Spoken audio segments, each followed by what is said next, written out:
Hello, everybody. Greetings from HCFI Foundation of India. I'm Dr. K. Agarwal, President, Confederation of Medical Association of Asia and Oceania. We welcome you all on 35th roundtable meeting of health experts. We meet every week and we make it live. It's a public platform. We make it live on YouTube and on Facebook. Collectively, between YouTube and Facebook and our website where we are live, we have a subscriber base of 5 lakh people. So this link goes to 5 lakh people in the country. And we post our consensus statement and send it to all the doctors in the country. The topic for today is 5 vaccines of importance. Before I hand it over to Dr. Kalra to initiate and select a chair today, it's my duty to update in the first 5 minutes about the weekly update of the cases word over. And when I say the weekly cases of the cases word over, I will show you four different patterns in the word, what is happening today. The first pattern in the word is the W pattern of mortality. The W pattern of mortality, if you see compared to daily new cases, initially the first response tha less cases, more mortality. And the third W is more cases, more mortality. So we are getting more cases, more mortality. This W pattern is this characteristics of collectively all cases of COVID-19. The second pattern we are getting, the second pattern we are getting in America, Canada, and Europe. So this is North America as well as Europe. Number of cases are increasing. We know the winter is here. The number of cases are increasing, but there is a significant reduction in mortality. Lower is mortality, upper is number of cases. Same thing in Italy, Germany, and Spain.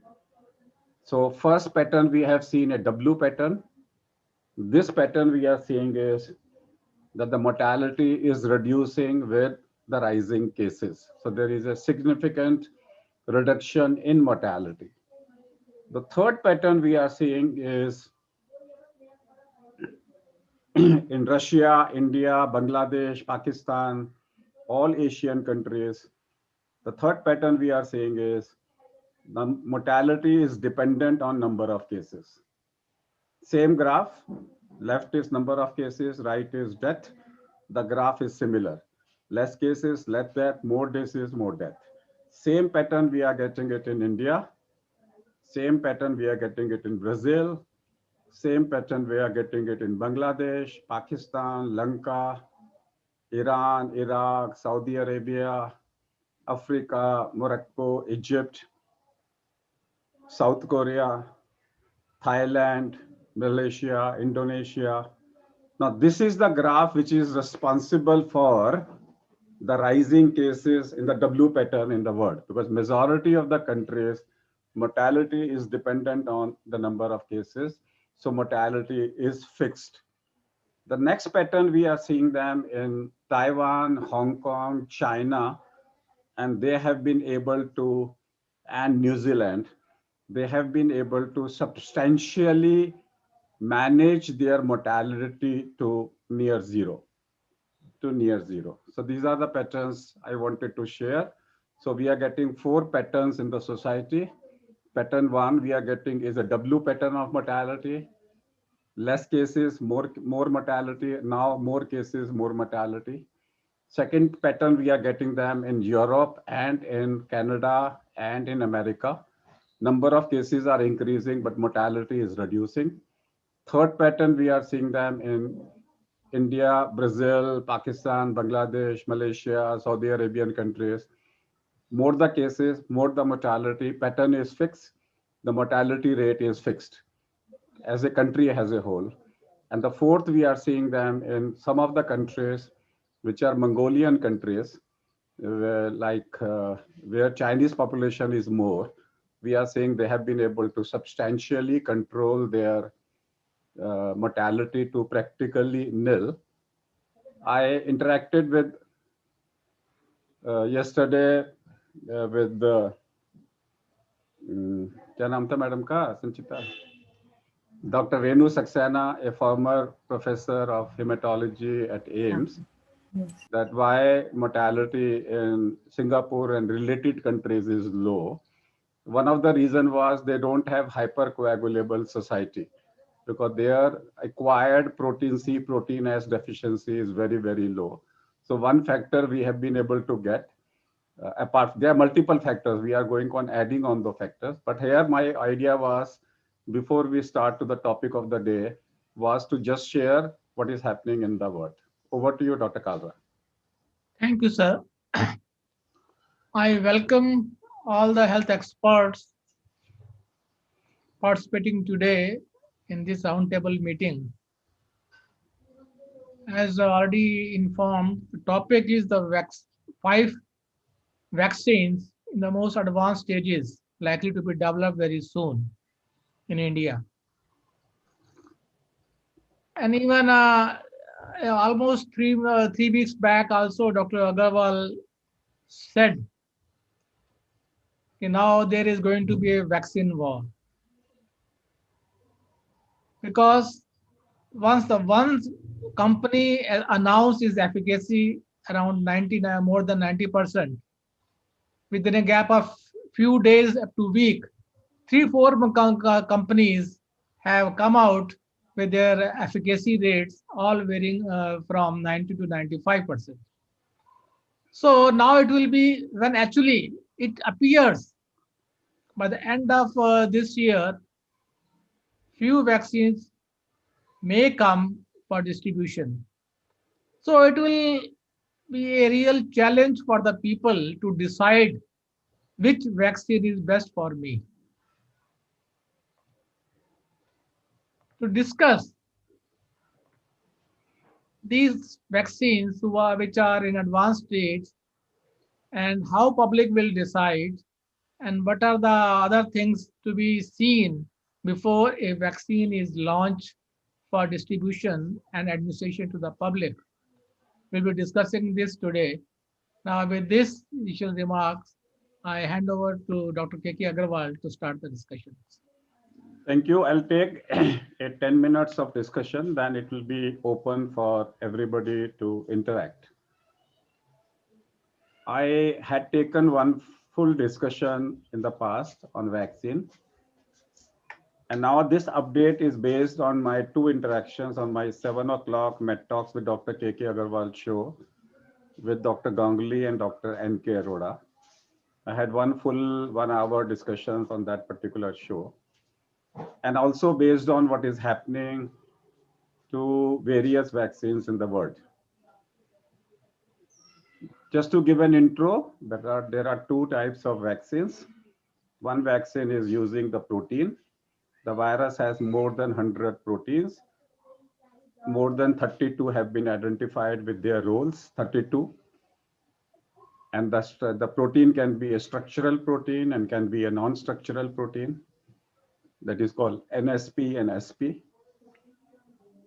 Most of the vaccines are using structural proteins, either RBD, which is the receptor binding domain part, or they are using spike protein, the tip of the spike protein. So the most of the vaccines are against a protein. They are using the protein component of the virus, and they are finding their ways of inserting it.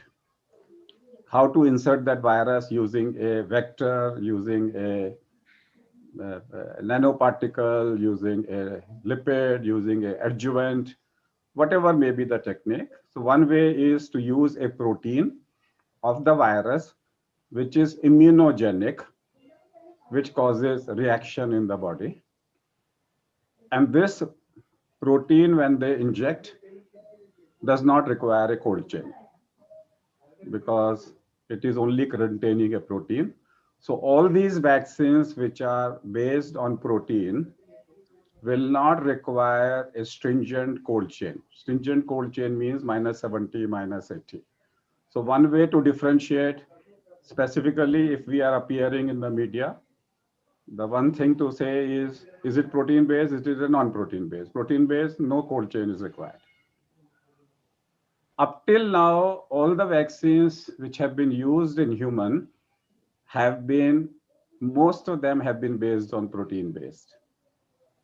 Then comes is non-protein based, which means you are using the nucleic acid part of the virus, which can be RNA or which can be a nucleic acid part of the virus, that is the RNA basically.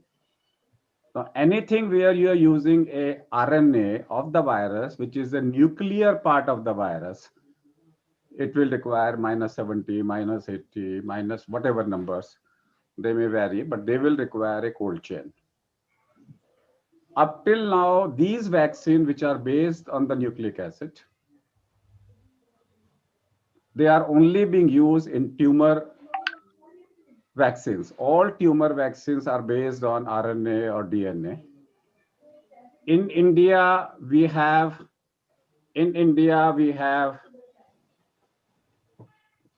the this Zydus company who is coming out with a DNA vaccine, where they are using a viral RNA with the DNA plasmid and inserting it. So these are called as nucleic acid vaccines. Two of them are there on the road. Now this nucleic acid will enter my body and produce a protein. Then only antibodies will be formed. So antibodies can only be formed against a protein.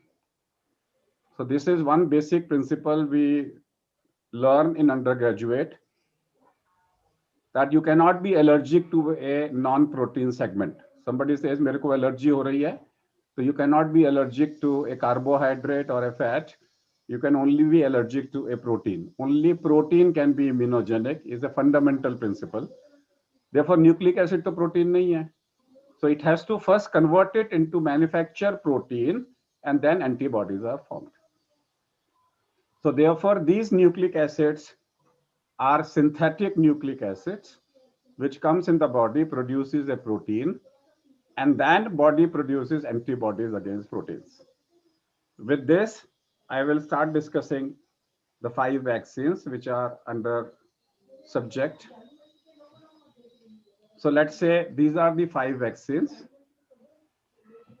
I'll keep this slide. We can have a discussion. Now, this is a statement given by the health minister, and he said, and the Niti Aayog member, that India is looking for 5 vaccines, one of the 5 vaccines. Which are they? The first is Oxford AstraZeneca candidate, for which Pune-based Serum Institute of India is collaborating. So this is a mix of 2, Oxford and AstraZeneca. It is using a spike protein of this virus, so it's a protein virus. Delivery system is a vector, so another virus, which is an adenovirus of chimpanzee in origin.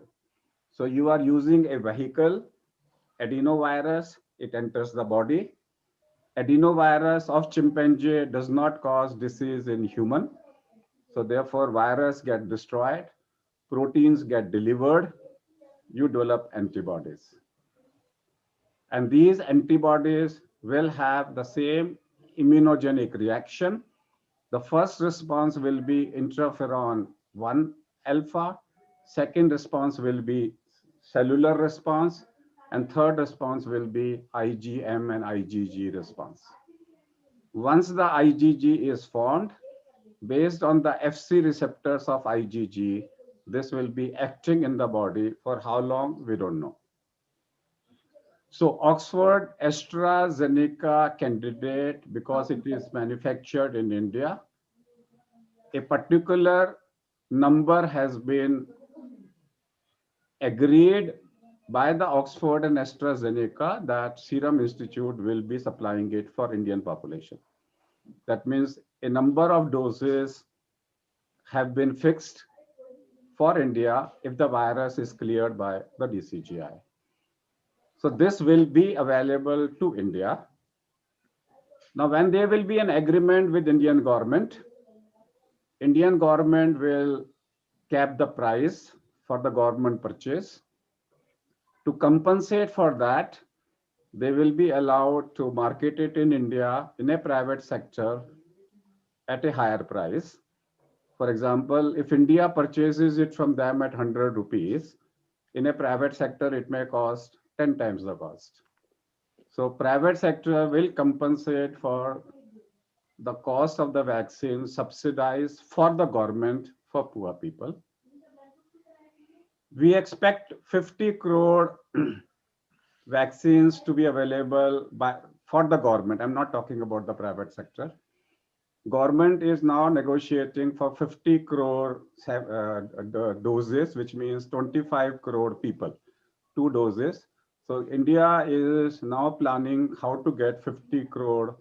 A segment of that will come from Oxford AstraZeneca. Plus point, antigenic, cellular as well as non-cellular. Children also, the vaccine has been found to be effective. Will be manufactured in India, so therefore easily available, no issue of decaying, no issue of loss of potency, because there is no international travel involved in Oxford AstraZeneca. Side effect, transverse myelitis possible. 2 cases have developed transverse myelitis. So in India, we have not got any transverse myelitis, but 2 cases till now have got transverse myelitis, a disease which occurred in 2 out of 30,000 cases, vis-a-vis 1 in 10 lakhs, which is the normal occurrence of transverse myelitis. So this is a protein-based subpart vaccine by Oxford AstraZeneca. This vaccine is in phase 3 trial. We expect this trial to expect the results of Oxford AstraZeneca within no time. And needless to say, no vaccine will come less than 90% efficacious, because we know how, in statistics, how to manipulate statistics and say, I am a 90% in this particular aspect. Somebody will say I'm 90% in cellular immunity. Somebody will say I'm 90% in humoral antibodies. Somebody will say my 90% efficacy. Somebody will say 90% safety. So all viruses will have a vaccine war. You will see anything between 90 to 100%.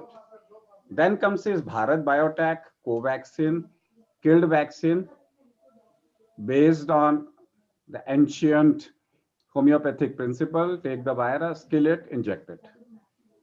You kill the virus, you inject it, the vaccine is ready. So this is the whole virus. You kill it with a reagent, the vaccine is ready. Use an adjuvant to increase its antigenicity. So there are multiple adjuvants available. Adjuvants are when you inject it with a dead virus, they initiate the process of antigenicity. So Bharat Biotech Covaxin is in phase 3. We expect the results and launch of this vaccine by February.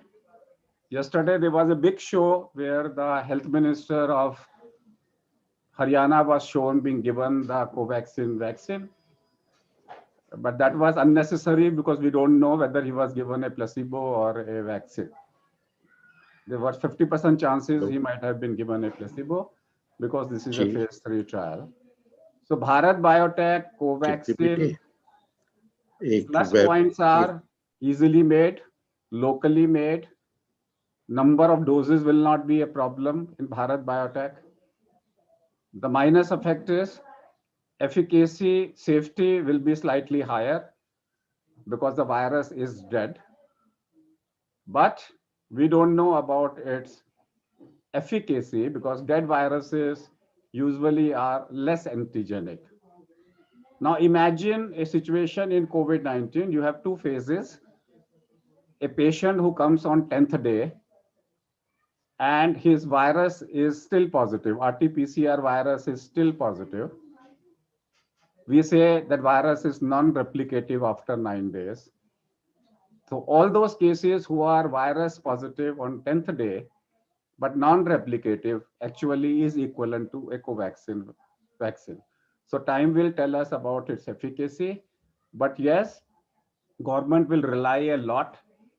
Like in rabies, I think majority of the people where vaccine is given free by the government, it will be a Covaxin because easily manufactured, India controlled, ICMR, NAV controlled, numbers are controlled. So this vaccine will be given in majority to the people. The third comes is Russia's Sputnik 5 vaccine, which is now coming through Dr. Reddy's. It is available in Russia under emergency use authorization already. This is a vaccine, again, like Oxford AstraZeneca, but it contains human adenovirus. In human adenovirus, they have played a trick. They have taken two adenoviruses, adenovirus 5 and 26. So therefore, two doses of Russia's Sputnik 5 will have two different viruses. Protein will be the same, but the travel, it is something like planes are different to carry the passenger. They say these are human adenoviruses. So two different viruses. Their phase 2 trial in Russia have been successful. In India, they already have said we are 92% better in phase 2 trial. Human adenovirus, the minus point is because human adenoviruses are common in India, if I already have antibodies against human adenovirus, then this virus may not be effective. Russia says that is the reason we have brought two different adenoviruses, that it is unlikely you will be having two adenoviruses infections in your body. So if you have got adenovirus 5, 26 will work. If you have 26, 5 will work. That is the basis of Russia Sputnik 5 vaccine. Now the fourth one in India, which is coming in Zydus Cadila, single dose vaccine with a skin patch. It's a single vaccine, easily made, based on the nucleic acid. This is a DNA-based vaccine. You use a DNA plasmid to carry on this infection. They have completed phase 2 trial. And if this is successful, this will be the Indian Moderna or Indian Pfizer. The Indian Pfizer and Indian Moderna will be Zydus Cadila vaccine. They will also come back and say we are 90% better. This vaccine manufacturing is easy. You can produce it within no time, and you can change the genetic mutation. It will be something like flu. Every 6 months, Zydus will come back and say, my vaccine is the latest strain. So this vaccine of Zydus Cadila may come back as an answer to mutations. The fifth vaccine which the ministry is talking is Hyderabad-based firm Biological E, and they are using the RDB. Instead of they are using the protein, they are using the receptor binding domain of the protein, but they are still in phase 1, phase 2 trial. I was surprised to see that in the list of 5 declared by the ministry, they have not mentioned about Moderna and Pfizer in the list which was available.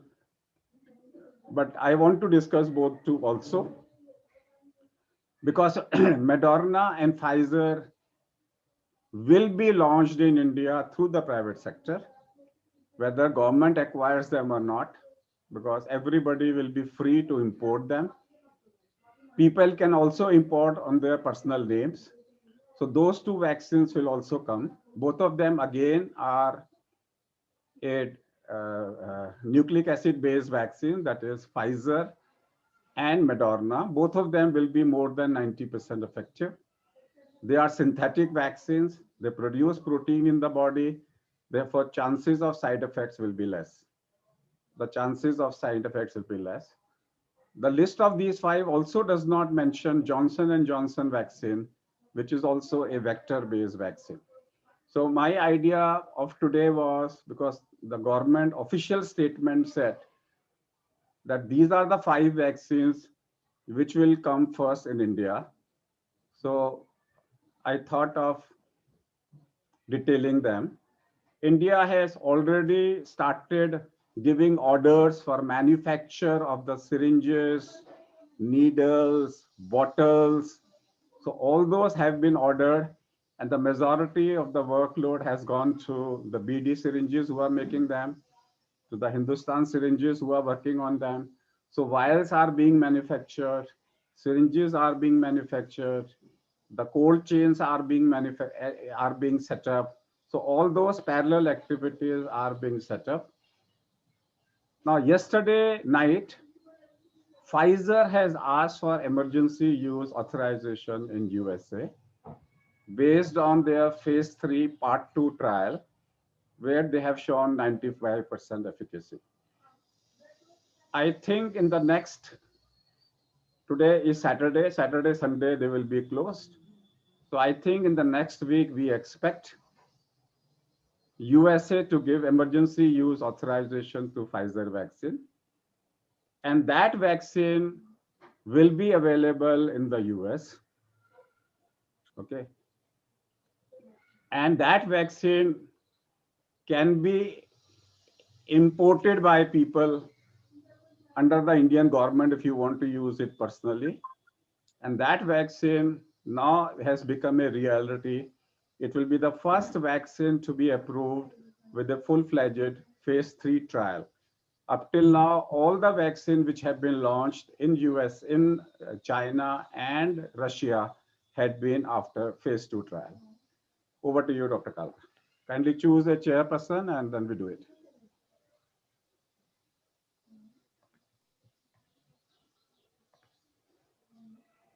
Sorry. Dr. Kalra. Yeah. Dr. Narottam Puri, he is there today the meeting. I request him to chair this meeting today. Dr. Puri,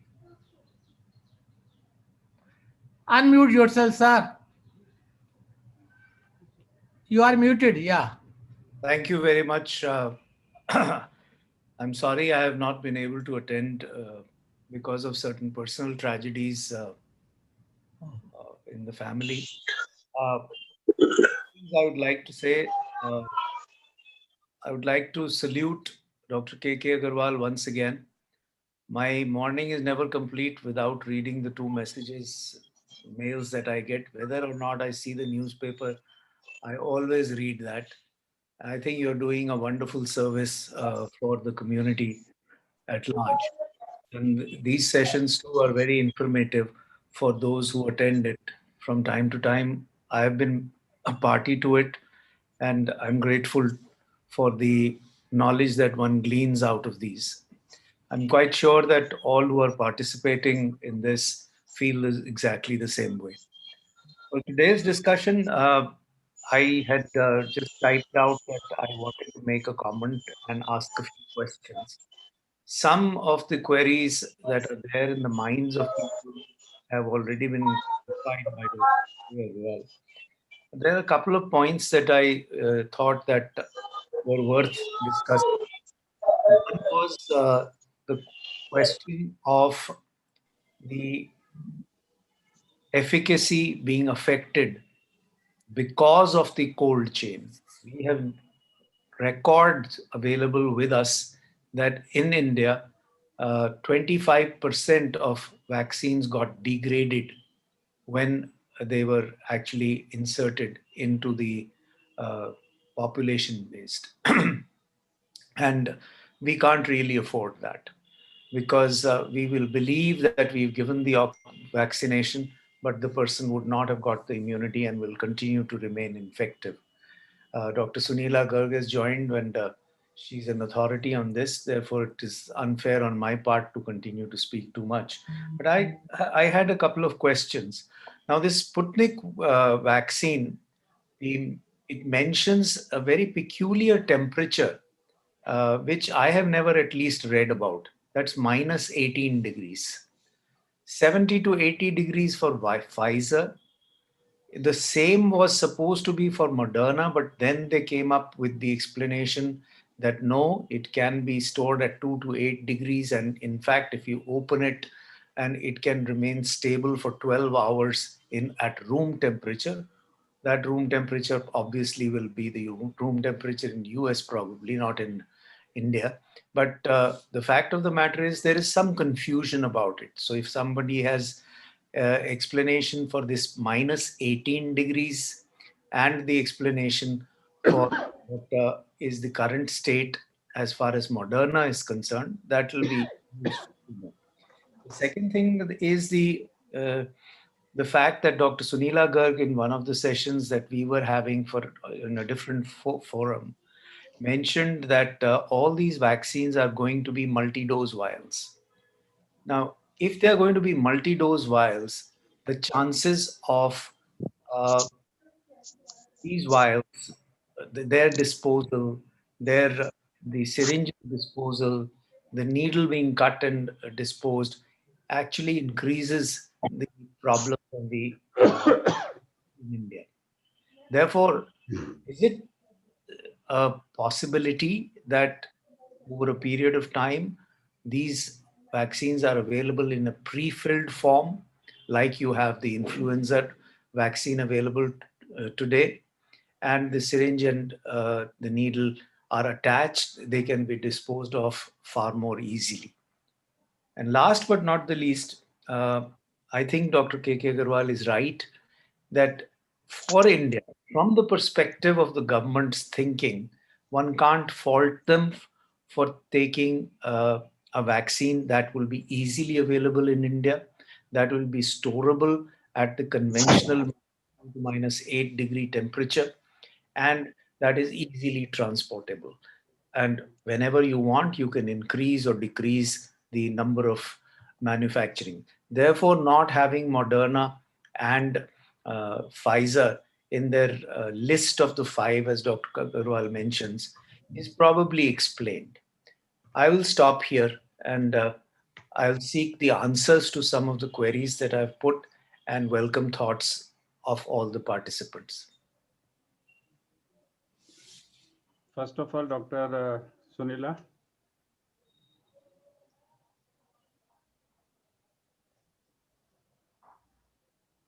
Thank you so much. I think one of the most important critical, Dr. Agarwal, by you is about the type of vaccines, the storage part, and whether they are protein vaccines or they are wholesale vaccines, or they are also some of the vaccines.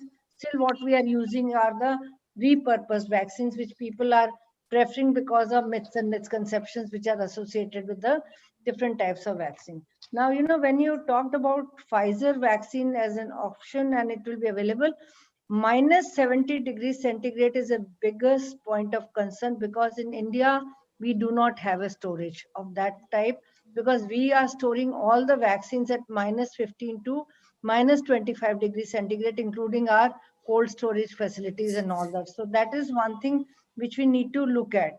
And then again, one thing which will become of important issue of concern will be we need to look at the beneficiaries, what we are looking at in terms of approximately 800 million individuals into 2 doses. Then we have to look at accordingly, because when you said that Pfizer and Moderna vaccine are not available, probably it can also be because they have been already pre-booked by the developed countries. So that's where how much share we may get is about 10% or something like that. So that is another important part for us. The third important thing what we have to discuss is that how it will reach the last mile, because tier 1, tier 2 have still got corporate hospitals. Our government facilities are also very, very functional. But in the tier 3 and tier 4 cities, again, right from the storage to identification of beneficiaries, where I can see an important role of associations like IMA in partnership with the government through CDMOs of the district can play a critical role. So that is my initial thought, and then I'll come back. Thank you. Coming back to what Sunila said about pre-booked. Now, both Moderna and Pfizer have booked themselves, but there are some people in US, some states who have said we will not be using it. So therefore, 10 to 15% of that vaccine will be available in general market, which is substantial number. And I feel those companies would like to market it themselves than to sell it to the government. There is no justification for any company. This doesn't make a commercial sense that they give 100% of the vaccine at a subsidized cost to the various governments. So I am of the firm opinion that all the vaccines companies, 10% of them, they will launch it in the private sector at exorbitant cost to cover up their profits. So in India also, even if you can buy a 3,000, 4,000 rupees chickenpox vaccine, that zoster vaccine is costing 3,000, 4,000. So I will not be surprised if this vaccine is launched in India at a 5,000 rupees for people who can afford. That's the way I said it will be available, means it will not be available through the government route. It will be available as a marketing that it is sold in India like any other international drug. So I don't discard, because there will be people who will be looking for, if it is effective, then all vaccines in India will be available. They will not be available through the government route, but we have all monoclonal antibodies available in India, but they are not yet available through CGHS. So you can have availability of both. So pre-booked, yes, but 10% of, say, even in Oxford, they have, even in AstraZeneca, they will be launching it in the private sector. So all private sector vaccines will be available at a higher cost, given okay by the government. It's not that they are charging exorbitantly. They will be okayed by the government. Say, for example, the hepatitis B vaccine, the government, no, not this, influenza vaccine, the government procures it at 40 rupees, but they allow them to be sold in the market at 1,000 rupees. That's how the government compensates the companies in the private sector versus in the government sector with that. Now, coming back to Dr. Puri's question about the temperature. So there are three types of temperature. One is a dry ice. One is a -70, -80. So dry ice will give you a temperature of -15 to -25. The Russian company says, I am giving you the vaccine in -15, -25. So I'm sure my vaccine is effective. In your country, if you reduce the temperature and efficacy is lost, I'm not responsible. So they are giving you an answer of a dry eye, which can be produced anywhere. So at this moment, they have no data to say that. So they are giving, for purpose of distributing it internationally, they are using the word dry ice, which is a frozen carbon dioxide. And the dry ice is available all over. I don't think so. There is any data where they have said the vaccine will die if it is less than -18.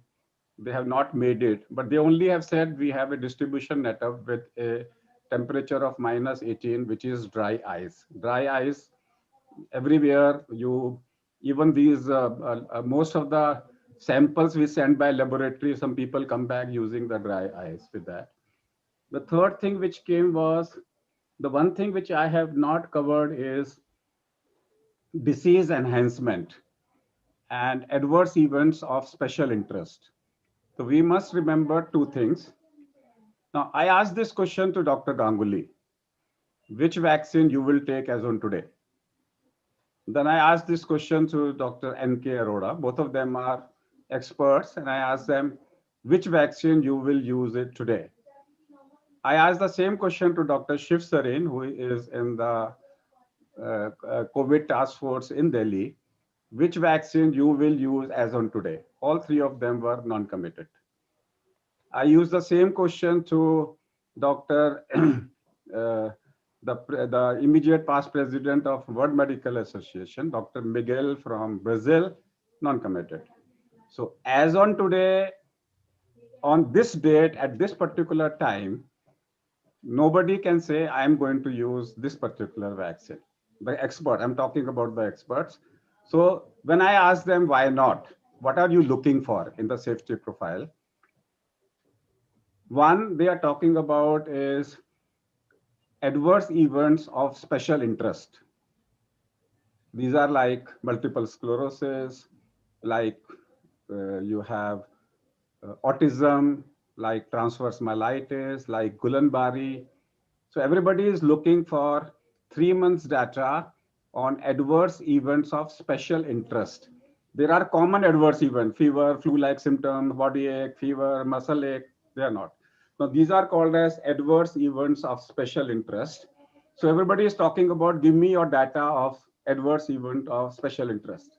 Say Oxford vaccine says we have 2 transverse myelitis. So now everybody has it in mind that this is a potential thing they start discussing. So everybody is bothered about adverse events of special interest. That's one. These are the experts who are watching this. And the second thing they are watching is called as neutralizing antibodies dependent enhancement of the disease. Now, when dengue vaccine came and when it was given in Philippines, those people on vaccine, when they developed dengue hemorrhagic shock and dengue hemorrhagic fever. So when the vaccine was given to Philippines, they developed a severe disease. So the vaccine responded like a second infection, and they developed vaccine enhancement of the disease. In experimental animals, they have seen that COVID-19 also causes disease enhancement. So now people are looking for that if I give this vaccine to a person who is already antibody positive, suppose I am asymptomatic antibody positive. When you give a vaccine, you are not going to do my antibody test. I'm talking about general. In a private sector, people will. So if I do not do my antibody test, and if I have my antibodies, I may have 2 types of antibodies, neutralizing and non-neutralizing. Neutralizing antibodies will kill my virus, my vaccine, but a non-neutralizing antibodies can produce a non-neutralizing enhanced disease enhancement. This is a type of an adverse event. So as on today, experts says we want these 2 data. What are the events of special interest and whether your vaccine is going to cause, can it be given safely to people who have antibodies in their blood? It should not harm and produce, it should not behave like a reinfection, because actually it's a reinfection. Because once a person has suffered an infection, now you are introducing a virus again, it will behave like a reinfection. And my reinfection should not produce a severe disease because of a disease enhancement. As on today, we have no data. So all the experts says we are looking for the data of the safety.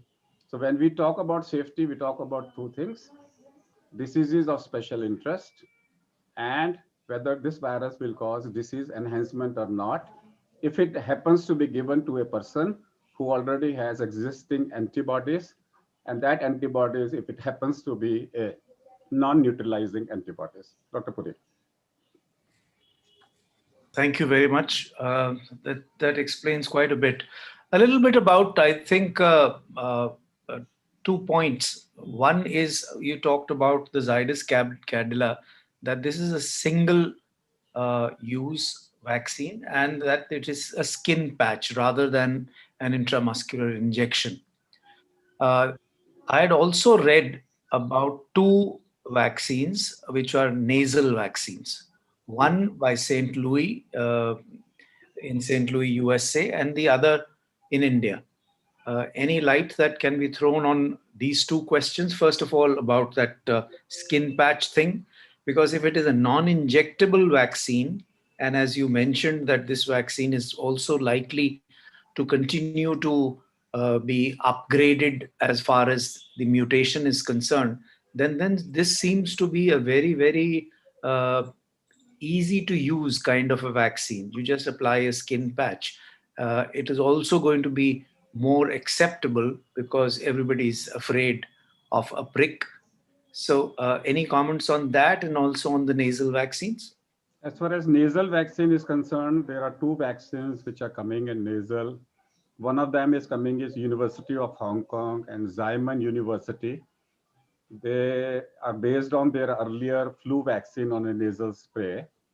And they have engineered a corona spike protein, and they are now working on this with Beijing Biological Pharmacy.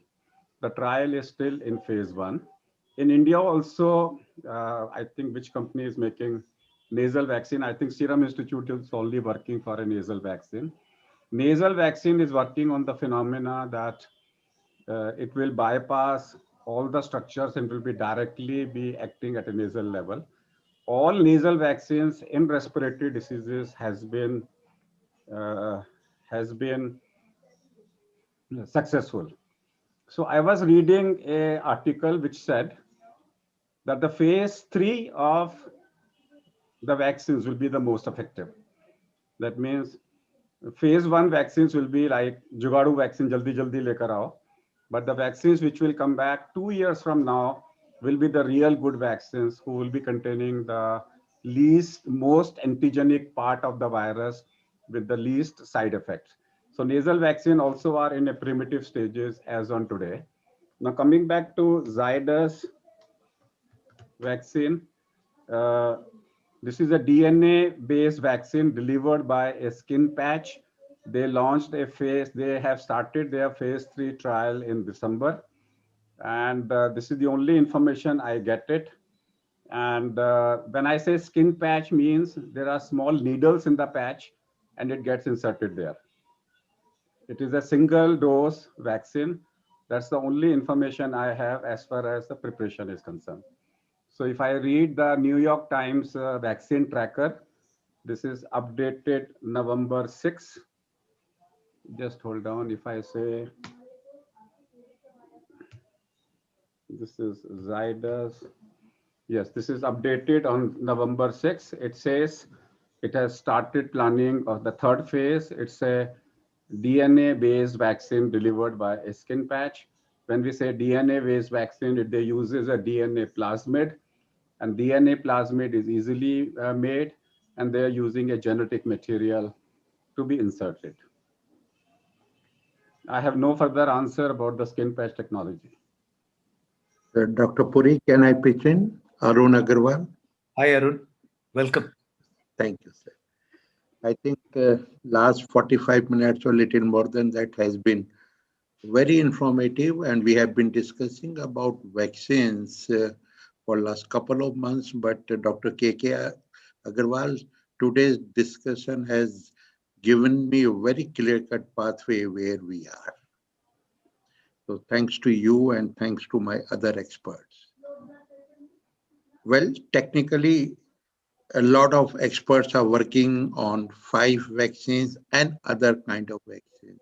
But I was just trying to look it from the end result and consumer point of view. As you gave the example that you interacted with 4 experts and they themselves did not comment which vaccine they are going to take. I'm just presuming a situation when the vaccines are available in the market and then people are told, come, we are going to give the vaccine. And those vaccines, because they are being given for the first time beside the clinical trial, what is going to be the reaction of public? Will there be a big queue, or everybody will be anxiously waiting, let 1,000 people take it first, and then I will go and get vaccinated. Let 100,000 people take it first, and then I will like to be vaccinated. Obviously, by the time we get vaccine in India, I'm sure we will be richer by experience in certain countries. What I understand, I may be wrong, that some vaccines are already going on in China, so are in Russia. Somebody was telling that even the Sputnik vaccine, some of the Indians are going to Dubai to get the Sputnik vaccine. That is the initial uh, response of all those who can afford it. But what is going to be the first response of public the moment you say, come and get vaccinated? That is my first apprehension, because we say that, well, we have tested it, clinical trial, but the mere sense that one injection, one vaccine can give me the disease itself. And number two, what is going to be the response of this vaccine age-wise? You know it very well that the response of vaccine in different age group may be different, and perhaps the older age group is slightly difficult to take. And as I have read in certain reports that this vaccine may be working for older age group, or for older age group, you may have to increase the dose. And once you increase the dose, do you think that the adverse reaction, the possibility of adverse reaction is more? These are certain queries, and that's all. Dr. KK, Just want to your add this, that Oxford vaccine, which is being made in India, and Covaxin, they have included all the age groups. Normally, you have age group of less than 18, 18 to 55, 55 to 70, and 70 plus. These are the 4 age groups you test when you apply for DCGI. These are standard age groups to apply. Covaxin has gone into a phase 3 trial irrespective of the age. And Oxford has gone for a trial irrespective of the age. So for the elderly and for the children, these 2 vaccines will be available.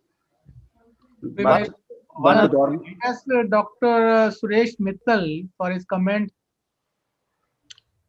Yeah, Dr. Mittal, please go ahead. And one other point that I'd just like to add to Arun's, and that was that one aspect is the age, the other is pregnancy. So when you're vaccinating pregnant women, so as on today, all the vaccines priorities, the pregnancy is not in the priority. Children's are not in their priority because they say their recovery rate is very high. So at this moment, in the first phase of vaccination, children and pregnant ladies may be spared. The good news is that in pregnancy, the hormonal levels prevent going into seriousness. We have yet to have a serious antenatal case of COVID-19 going into cytokine crisis. So therefore, they will not be in the first priority list. So these vaccines, nobody is testing them, not on their priority also, because that takes time. So at this moment, children and the pregnant ladies may not be available or the priority list all over the world. go ahead, Dr. Thank you, Sunil. sir. Can I Thank add you, sir. something? Yes, Anita ji. I will just wait for I Dr. have one question. comments, please. Just hold on. Ah. Anita Chakravarti, Madam Anita ji. Yes. Good morning. I just wanted to talk about disease enhancement. Yes, madam. Nowadays, there are a lot of dengue vaccines in the pipeline with BIRAC, Government of India. And we have very good in vitro tests which are being done in Pune itself. So these have come out from NIH USA.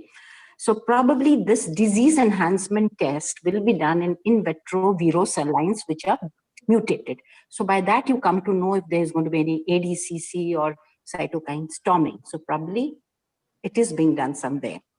Second is regarding nasal vaccines. My knowledge of influenza nasal vaccine is that it gives a lot of local immunity. So once it gives a lot of local immunity, the primary site of attachment of the virus, the number becomes much lesser. So because of that, the amount of disease which can be seen is much less. So a nasal vaccine would be good. The third thing I was thinking about Zydus Cadila. They were talking about in September, they were talking about a vaccine which has to be given 3 times. And they were not talking about intradermal.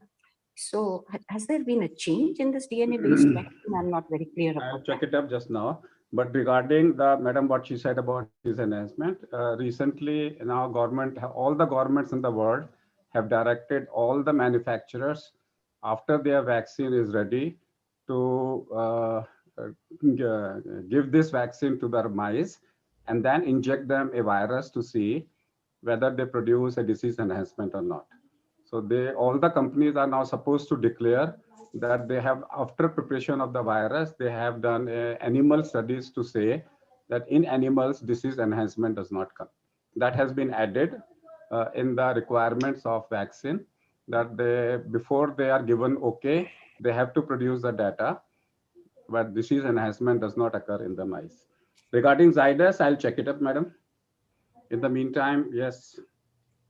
Dr. Doctor- Sunil Mittal, you wanted to say something? Yeah. Thank you, sir. First of all, I want to know, can we have a two vaccine together? Suppose one killed vaccine and one Moderna or Pfizer These vaccine. are the questions which will come. These are the unanswered questions today. Unanswered questions is, can I use intradermal to reduce the cost? Can I give, suppose I'm using two vaccines, can it be one company today and next company next time? Can I use two vaccines together at the same time? These are all unanswered questions as of today, but being discussed in the medical fraternity.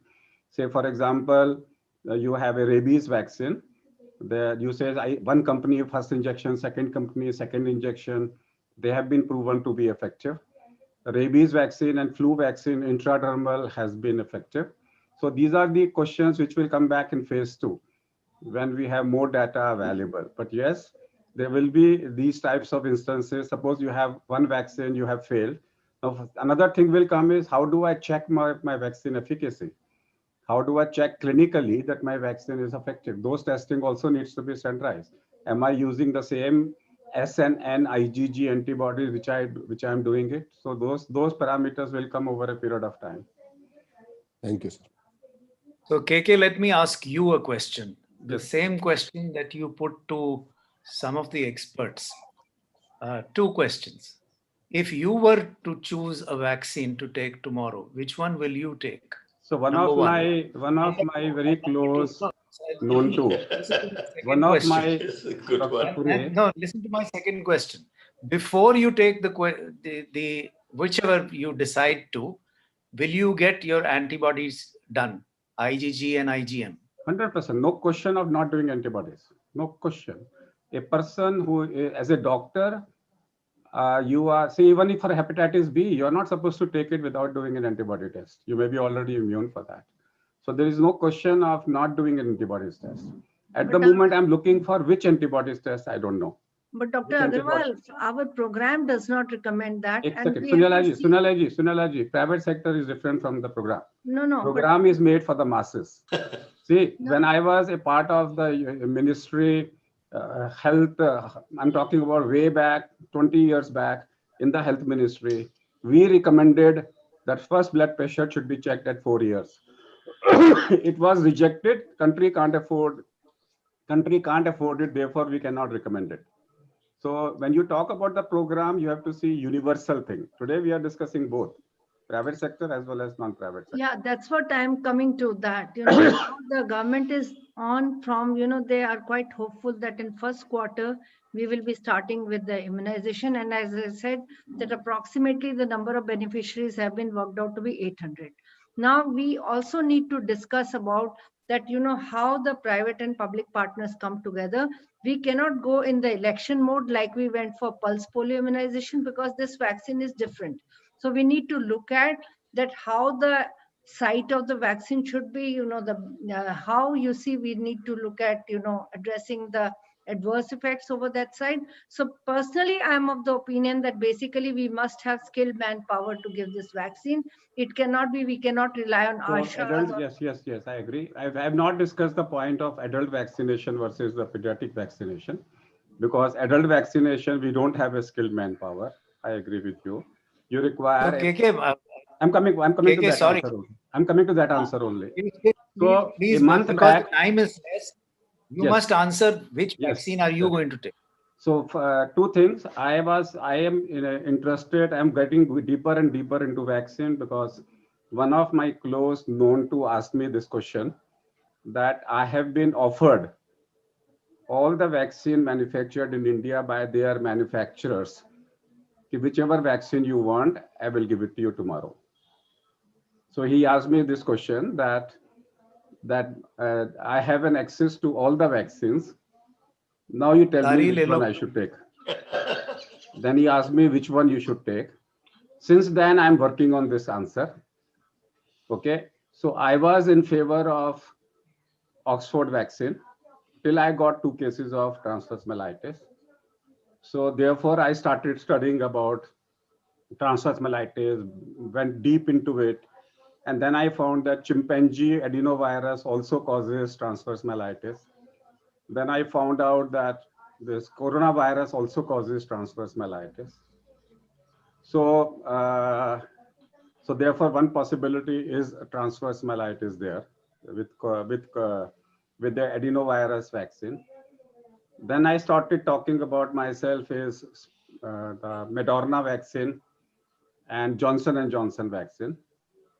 As on today, Moderna vaccines are safer, more antigenically.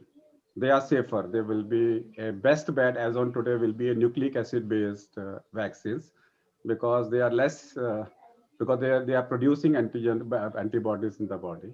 Then I started thinking that vaccines are the safest, but their efficacy will always be in a question. So as on today, if you have to bet for a vaccine, it will be a nucleic acid based vaccine, whether it is from Moderna, whether it is from Pfizer, or whether it is from Zydus Cadila. That will come as number one as on today. Number two, it will come is a vector vaccine. Vector vaccine, I have still, till I see the data of those 2 transverse myelitis, I am trying to find out, they are not putting it in the public domain, what happened. So for a poor man, I would go for an inactivated vaccine, blindly Covaxin for all my people who can't afford, where it will be cheaper. For general population, Covaxin will be the best bet because it will make the disease milder. But for people who can afford, as on today, my personal thing will be a nucleic acid based vaccines. Now I am working on, basically because I also have a Crohn's disease. So I'm now working on role of a vaccine in as a immunomodulation and immuno. I'm not been able to get an answer as on today that if somebody has a Crohn's or already have immune dysfunction, which vaccine will be the best. So therefore, if I was not having Crohn's disease, I would have gone for antibody tests. If antibody tests are negative, I will go to a nucleic acid based vaccine because they are more antigenic and safer. I think we've come to the end of the time. Thank you very much, ladies and gentlemen. Thank you, Dr. K.K. Agarwal. As usual, it has been a very instructive session. Thank you. Over to you. Do you think Dr. Mahesh will summarize? Yes, I would like to summarize. Actually, this entire rapporteur system has reduced me to something who is at the back end and not given. No way, Dr. Mahesh. We all wait for valuable summary. Not only summary. So not only summary, he is going to become an encyclopedia on COVID. Dr. Verma, before you summarize, I will request if Dr. Puri permit. I was only handing it over to you to then hand over to Mahesh. Maheshji, let's ask Bijan Mishra ji for his comments because he represents the communities. Okay, very good. Thank you very much. I had actually raised my hand, but I think the chair somehow was not informed that I had raised my hand. Doesn't matter. You see, what I just wanted to ask you, Dr. Kalra, actually, it's good that you raised it. We have had a very constructive and a very productive discussion as usual today also. I am very keen to know that whatever we discuss, are they being shared with the government or the policymakers? Do you do this on a regular manner with DCGI and the Health Ministry? Because I'm very keen that such informations should go to them officially in terms of the views of various stakeholders, which we sort of discuss every Saturday, and they should be made party to such conversation, because they should know what all has been asked by whom and how and in what manner, so that they take these inputs into consideration while framing the policies, which is very, very important. So many of us may not be party to those policy making exercise, but I think these inputs should be shared with the government in a regular manner, like we do on a regular manner meeting on Saturday at 11 a.m. I just wanted to say that because these are very useful inputs which have come in again today. Over to you, KK. No, Dr. Mahesh Verma to sum up. Yeah, so thank you. I think today's summarization is very important because we have gained so much information, as Dr. Narottam Puri said, that today's roundtable is something, the information which Dr. KK Agarwal has gathered and he is produced. I think it is so much important for us. And he started, before talking about vaccine, I think we started a discussion with what is the position situation today as far as COVID is concerned. And he shared that the first pattern is a W pattern, less cases, more mortality. Second pattern is North America and Europe pattern, where number of cases are increasing, but there is significant decrease in mortality. And the third pattern, which we see around Russia, India, Bangladesh, Pakistan, and other of the Asian countries, mortality depending on number of cases. Some same pattern is been seen in Lanka, Brazil, Iran, Iraq, Egypt, Thailand, Korea, Malaysia. Also, majority of cases, mortality depend on number of cases. But something very interesting is the pattern what is being seen in Oceania countries and Australia, New Zealand, which have managed to reduce mortality significantly. I think we got to learn that. And the fourth pattern, he said, is also Mongolian countries where mortality have been reduced to almost nil. It seems they do not have hypercoagulable society. सुध मैं तेरे को 5 minute में ring करूं, एक webinar पे हूं मैं. So this was presented before opening today's roundtable meeting, and then Dr. Kalda said open that we had many vaccines countries, but there would be vaccine war very shortly and amongst companies. So efficacy rate is projected is only 90 to 90%, 95% by end of this year. Some vaccine would be available to public. So we need to decide what works and what is suitable. So hereupon, Dr. KK Agarwal gave us the information that we have had full discussion on vaccine some time back, and today's information is gathered after interacting and from various sources. And he said there are two vaccines primarily. First is protein-based, where there are structural and non-structural proteins, and most companies are using structural proteins, and most vaccines are against proteins because they are finding ways to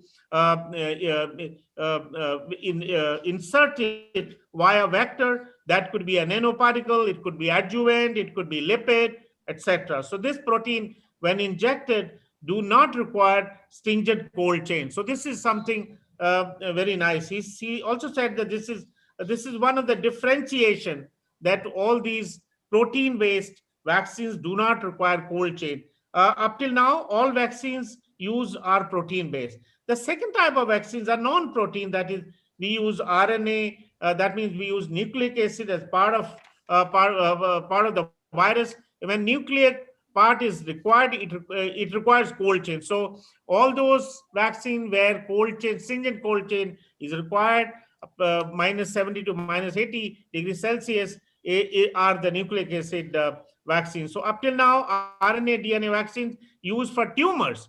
We were using these vaccines for tumors. In India, Zydus company using DNA vaccine. The nucleic acid cell enter the body and produce proteins, and antibodies will be produced. As allergy is to protein only. Only proteins are immunogenic. So these nucleic acids are synthetic acid. He said there are 5 vaccines which the government has put forward. First is Oxford Zeneca. Second is Bharat Biotech. Third is Russia Sputnik 5, Zydus Cadila, and Biological E, which is Hyderabad based. So let's start with Oxford Zeneca. It's an adenovirus of chimpanzee used as a vehicle. It dies and antibodies are produced. Do not know for how long effective. It is manufactured in India. Certain number does have been committed to the government if cleared by DCGI. Government of India shall cap the price for private sector. This vaccine may be maybe 10 times costlier as compared to government, as they want to compensate for subsidy. 50 crore doses have been committed at the rate of 2 doses per person. That means 25 crore population will be vaccinated via this vaccine. The plus points are it is antigenic, it is acellular, it can be very safely used for children also. The side effect is it is producing transverse mellitus, which is possible, as a transverse mellitus disease. Why not? 1 out of 30,000 cases normally happens. So this is in phase 3 trial stage, and results would be available very soon. No vaccine can be 90% effective, can be effective, more than 90% effective in all domains. The second one is a Bharat Biotech. It is a Covaxin called Covaxin. It is a killed virus vaccine. It is injected, and they use adjuvant to increase antigenicity. Many adjuvants are available. Phase 3 going on of Covaxin trials and likely to get by February. The plus points are is easily made, locally made, does not no, the negative points are efficacy maybe less as it is a dead virus.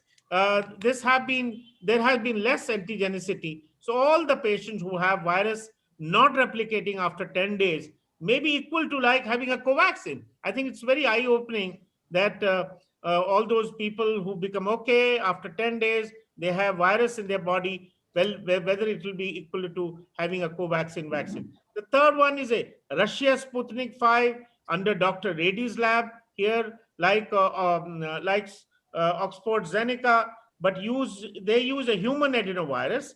Proteins are same, but vehicles are different to carry the proteins.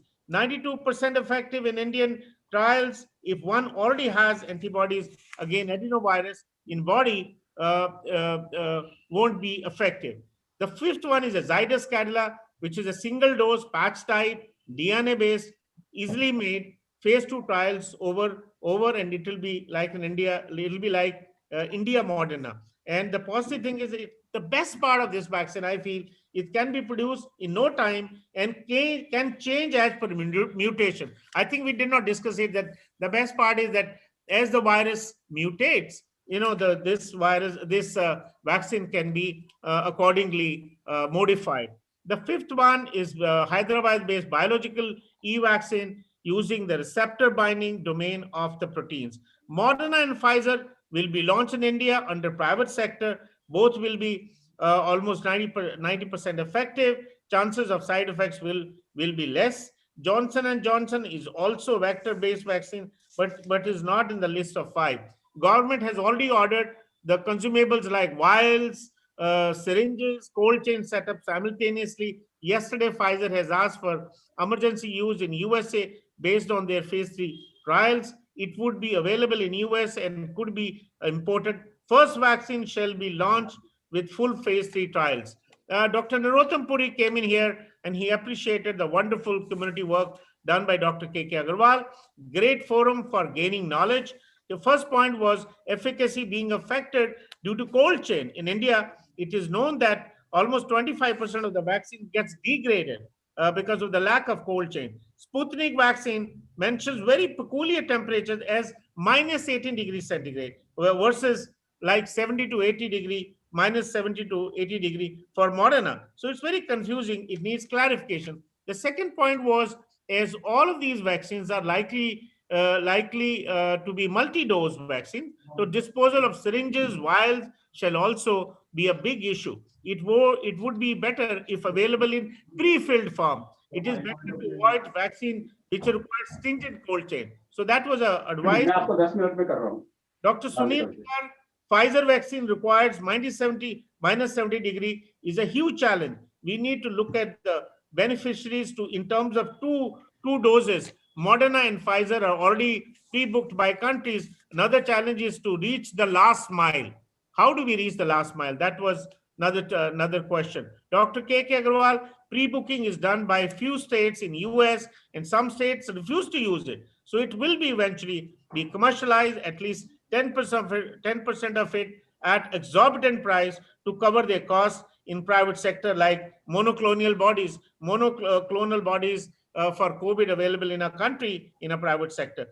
Second thing was dry ice can be used for distribution, which is only a frozen carbon dioxide offered by some of the companies. The third thing is disease enhancement and adverse reaction. Nobody is sure about the safety profile of the current vaccines. Adverse events of special interest being watched. Oxford vaccine producing transverse myelitis. There are a couple of cases. Secondly, the disease enhancement due to vaccine as second infection. If this vaccine is given to somebody who's already having antibodies, the neutralizing antibody will kill my vaccine, and non-neutralizing antibody shall enhance the disease.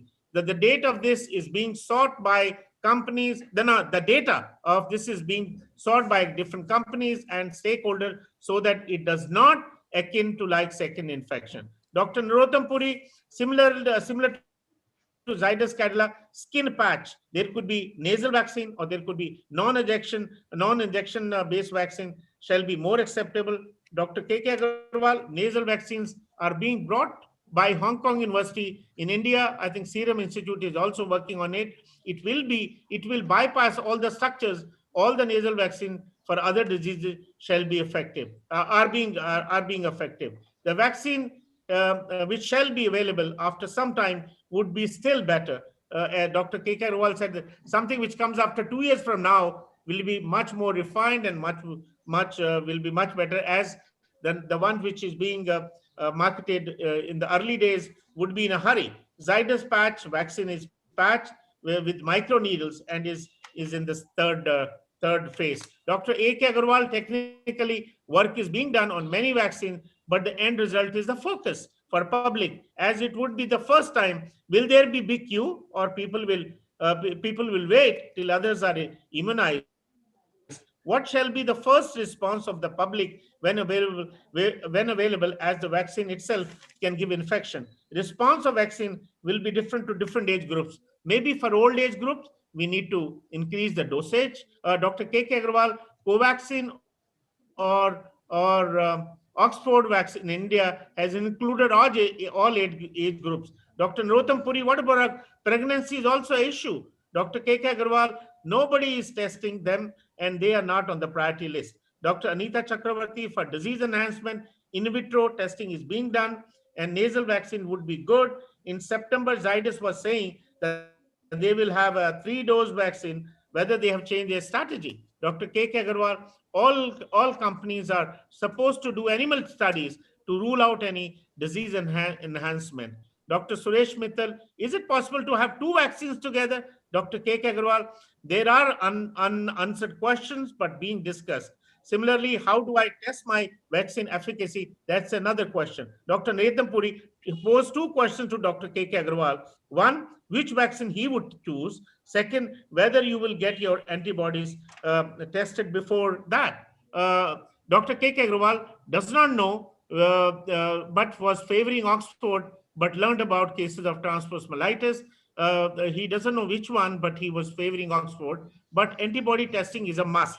Dr. Sunila, this vaccine is different. We need skilled manpower. We also need to identify the site and similar issues. Dr. K.K. Agarwal, today's best bet is Moderna, as it is a nucleic acid-based vaccine, but effectiveness is not very sure. Second would be vector-based vaccine.